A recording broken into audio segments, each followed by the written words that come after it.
உலகம் முழுதும் பறந்து விரிந்திருக்கும் ஏஆர்ஆர் கிளிக்ஸ் நண்பர்களுக்கு இனிய காலை வணக்கம். சிறுகதை திக்கு தெரியாத காட்டில். இச்சிறுகதை கல்கி இதழில் 25 ஆகஸ்ட் 1996 வெளியானது. இங்கு இச்சிறுகதையை கேட்போம். பெரியவர் நடேசன் காந்தி மண்டபத்தில் நுழையும் போதே அவர்கள் இருவரையும் பார்த்து விட்டார். 4-5 நாட்களாகவே தினமும் பார்த்து வருகிறார். அவனுக்கு 20 வயதுக்கு மேல் இருக்காது. பருக்கள் நிரம்பிய முகம், சிகரெட் பிடித்து கருத்து போன உதடுகள், கட்டம் போட்ட கர்ச்சிப் எடுத்து அடிக்கடி வேர்வையை துடைத்து கொண்டிருந்தான். அனாவசியமாக அவள் மேல் கை போட்டு கொண்டிருந்தான். அவள் மேல் அவனுக்கிருந்த உரிமையை 4 பேர் பார்க்கட்டுமே என்பது போல் அவள் சின்ன பூ போல இருந்தாள். ரோஸ் தாவணியும் வெள்ளை சட்டையும் செங்கல் நிற பள்ளி சீருடையுமாக அழகான மருண்ட கண்கள், ஏராளமான முடி, கோவிலில் வைத்து பாலா என்று சொல்லி பிரதிஷ்டை செய்யலாம் போல. இது போன்ற ஜோடிகளை பார்ப்பது ஒன்றும் நடேசனுக்கு புதிதில்லை. முதலில் இங்கே வர ஆரம்பித்த போது இதை பார்த்து கொஞ்சம் அதிர்ந்துதான் போனார். காந்தி மண்டபத்தில் புதர் தவறாமல் உட்கார்ந்திருந்த ஜோடிகள் எல்லாம் சின்னஞ்சிறு பெண்களும் விடலை பையன்களும். இதுகள் முத்தம் பரிமாறிக்கொள்வதும் தொட்டுக்கொள்வதும், இன்னமும் உள்ளே புதர் மண்டிய இடங்களுக்கு போய் மறைவாக இருக்க நோட்டுக்கள் கைமாறுவதும், மண்டபத்தின் உள்ளேயே வந்து நல்ல வசதி சார், டீசன்ட் பிளேஸ், ரேடு தொந்தரவே கிடையாது, வீடு மாதிரி சார் என்று விற்கும் லாட்ஜி தரகர்களும் எல்லாம் அவருக்கு பழகிவிட்டது. இந்த நாட்டுக்கே சாபக்கேடு என்று அவர் நினைப்பார். கண்டும் காணாததுமாய் போகும் கலையை அவரும் இப்போதெல்லாம் பயின்றுவிட்ட போதிலும் இந்த பெண்ணை பார்த்தவுடன் அவர் மனசெல்லாம் பதறுகிறது. வீட்டில் இருக்கும் பேத்தி சாருவின் நினைவு வருகிறது. அவளை விட இதற்கு 3 அல்லது 4 வயசு அதிகமாயிருக்கலாம். பள்ளிக்கு போகாமல் ஆனால் வீட்டில் பள்ளிக்கு போவதாய் சொல்லிவிட்டு வந்திருக்கிறாள். நினைக்க நினைக்க அவருக்கு கோபம் தலைக்கேறி விடுவிடு என்று அவர்கள் பக்கத்தில் போனார். என்னப்பா இது பப்ளிக் பிளேஸ்ல விரசம்? பொண்ணு, ஸ்கூலுக்கு போகாம இங்க என்ன பண்ற என்றார். அதட்டலாக கேட்டவுடன் இருவரும் கூசி தவிப்பார்கள். நல்லபடியாக புத்தி சொல்லி அனுப்ப வேண்டும் என்று திட்டம் தீட்டியிருந்த அவரின் எண்ணத்தில் மண் விழுவது போல் அந்த பையன் ஆக்ரோஷமாக எழுந்து, பெருசு, வீட்டுல சொல்லிட்டு வந்துட்டியா? உன் வேலையை பார்த்துக்கிட்டு போகலன்னா வாய் வெத்தலை பார்க்க போட்டுரும் என்றான். குரலில் 100% அவமரியாதை, அலட்சியம், வெறுப்பு, யாருக்கும் அஞ்சாத தடித்தனம் என்று தெரிந்தது. பேச்சை கேட்டுக்கொண்டிருந்த 2-3 ஜோடிகள் சிரிக்க அவமானத்தால் மனம் நொந்து திரும்பினார் நடேசன். நாம பொண்ணுங்க கூட இருந்தா நம்ம வயசு பசங்களை விட இந்த கிழங்களுக்கு தான்யா ரொம்ப பொறாமை என்று பின்னால் குரல் கேட்டது. கனத்த மனத்துடன் வீடு பார்க்க நடந்தார்.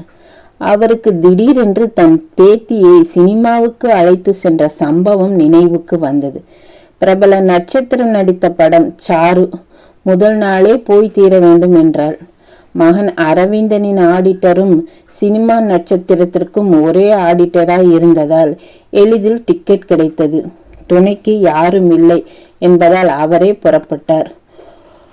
கூட்டம் நெறியும் என்று அவர் எதிர்பார்த்திருந்தாலும் முதல் காட்சியில் நட்சத்திரம் தோன்றியவுடன் கையில் கற்பூரத்துடன் ஆரத்தி காட்டிய வெறிக்கூட்டத்தை பார்த்து மலைத்து போய்விட்டார்.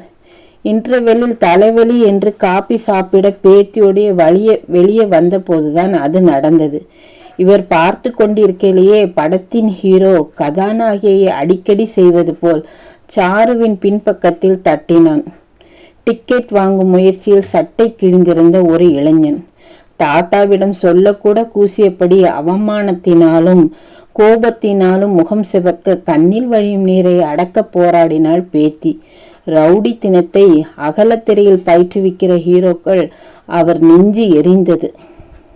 அன்று போலவே இப்போதும் அவருக்கு நெஞ்சு எரிகிறது. அவர்கள் இருவரின் கிட்டத்தட்ட சில வினாடிகள் நின்று பேசிய போது அந்த பெண்ணின் நோட்டை பார்த்தாரே, அதை ஞாபகப்படுத்தி கொண்டார். வி. வனிதா, 11ஆம் வகுப்பு, புஷ்பம் பள்ளி. நகரின் இன்னொரு கோடியில் புறநகர் பகுதியில் இருந்தது அந்த பள்ளி. அதனால் தானே இத்தனை தூரம் தாண்டி இங்கே தள்ளி கொண்டு வந்திருக்கிறான் அந்த பையன். பள்ளியில் அதே சீருடையில் இருந்த ஒரு பெண்கள் கூட்டத்தை அணுகி, வனிதா 11ஆம் வகுப்பு, சிகப்பா ஒல்லியா இருப்பாள, அந்த பொண்ணு வீடு யாருக்காவது தெரியுமாமா? நான் உறவு விலாசம் தொலைச்சிட்டேன் என்றார். அவர்கள் 7-8 பேரை கலந்து பேசி வீட்டு அடையாளம் சொன்னார்கள். போய் கதவை தட்டும்போது கூட நடேசனுக்கு ரொம்ப பயமாக இருந்தது.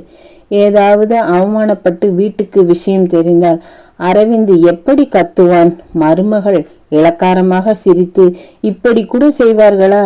எங்க ஃபேமிலியில இப்படியெல்லாம் நடக்காதுப்பா என்பாளே என்றெல்லாம் யோசித்தார்.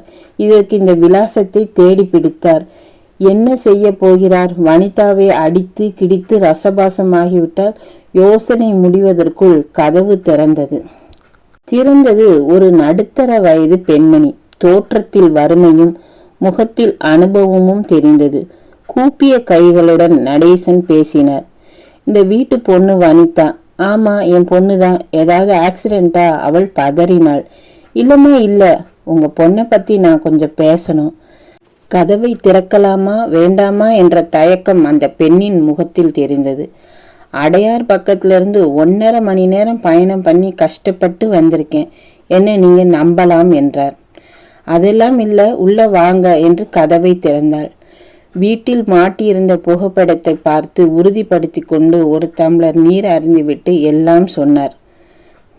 மனசு கேட்கலம்மா, எனக்கு கிட்டத்தட்ட என் பேத்தி வயசுதான் நம்ம பொண்ணுக்கு. அந்த பையன் முகமே சரியில்லம்மா, வெறும் பொறுக்கி. வனிதாவுக்கு 2 கெட்டான் வயசு. இப்ப வர்ற பாட்டும் சினிமாவும் நல்லாவா இருக்கு? பொம்பளைங்களை கலாட்டா செய்யற பொறுக்கிதான் பாதி படத்துல ஹீரோவா வரான். நம்ம பொண்ணு இந்த வயசுல சென்சிட்டிவா இருப்பா. அவன் 2 வார்த்தை சொன்ன உடனே சொக்கி போயிருப்பா. நாம தான் மெல்ல மெல்ல பேசி அவ மனசை மாத்தணும். அடிப்பாவி, பணம் தான் இல்ல, மானமாச்சும் மிஞ்சின்னு நினைச்சேனே என்று அலற தொடங்கிய வனிதாவின் தாயை உஷ் என்று அடக்கினார் நடேசன். இத பாருமா, இங்க வந்து செய்தியை சொல்றதுக்கே நான் ரொம்ப யோசிச்சேன். வீட்டுல முரட்டு ஆண் பிள்ளைகள் இருந்து கலாட்டா செய்து விஷயத்தை பெருசாக்கி 4 பேருக்கு தெரிஞ்சு பெரிய ரசபாசம் ஆயிடுமோன்னு. நல்ல வேளை நீங்க இருந்தீங்க, பொறுப்பா செய்யுங்க. வனிதாவின் தாய் கொஞ்சம் யோசித்தாள். வெளியில தெரிஞ்ச வனிதாவுக்கு ஸ்கூல்ல டிசி கொடுத்துருவாங்க, எல்லாமே கெட்டுரும். போன வருஷம் இவர் திடீர்னு இறந்துட்டாருங்க. வனிதாவுக்கு மேல ஒரு அக்கா, கீழே 2 தம்பிங்க. பெரிய பொண்ணை ஒரு எக்ஸ்போர்ட் கம்பெனிக்கு அனுப்புறேன். மாமனார் கொஞ்சம் பண உதவி செய்யறார். பத்தாம வீட்டுல மிஷின் போட்டிருக்கேன். ராணி மாதிரி இருந்தோமே, நம்ம நிலைமை இப்படி ஆயிடுச்சுன்னு நான் புலம்பிக்கிட்டு இருந்ததில்ல. வனிதா பாதை மாறி போறத கவனிக்கல. இப்ப நீங்க சொன்னதும் கவனம் வருது. 2 மாசமாவே ரொம்ப அலங்காரம், புது துணி வேணும்னு நச்சரிப்பு, நேரம் கழிச்சு வீட்டுக்கு வர்றது எல்லாம் நடக்குது. ஆனா வனிதா வீட்டு கஷ்டம் தெரிஞ்ச பொண்ணு. நான் அழுது பேசி சரி செய்யறேன், சொல்லாம கொள்ளாம வீட்டை மாத்துறேன். வனிதாவோ அப்பா வேலை செஞ்ச நிர்வாகமோ தாம்பரத்துல ஒரு ஸ்கூல் நடத்துறாங்க. இந்த வருஷம் இப்பத்தான் தொடங்கியிருக்கு. அவங்க காலில் விழுந்தாவது பிள்ளைங்களை அங்க சேர்த்துடுறேன். வரேம்மா என்று கிளம்பியவர் வனிதாவின் தாய் கால்களில் விழவும் பதறி போனார். என்னம்மா இது, விடுமா என்றார். எனக்கு என்னன்னு நீங்க பாட்டுக்கு போயிருந்தா ஆண் துணை இல்லாத குடும்பமே நசிஞ்சு போயிருக்கும். ரொம்ப நன்றிங்க. அந்த பையன் தொடர்ந்து 4-5 நாள் தினமும் காந்தி மண்டபம் வந்து காத்திருந்து ஏமாற்றத்துடன் திரும்புவது நடந்தது. வனிதாவின் தாய் போன் செய்தாள் சுருக்கமாய். எல்லாம் நல்லபடியா முடிஞ்சது ஐயா. முள்ளில் விழுந்த எங்க வீட்டு சேலையை சேதமில்லாமல் எடுத்தாச்சு என்றாள். தாம்பரன் வீட்டின் முகவரி கொடுத்தாள்.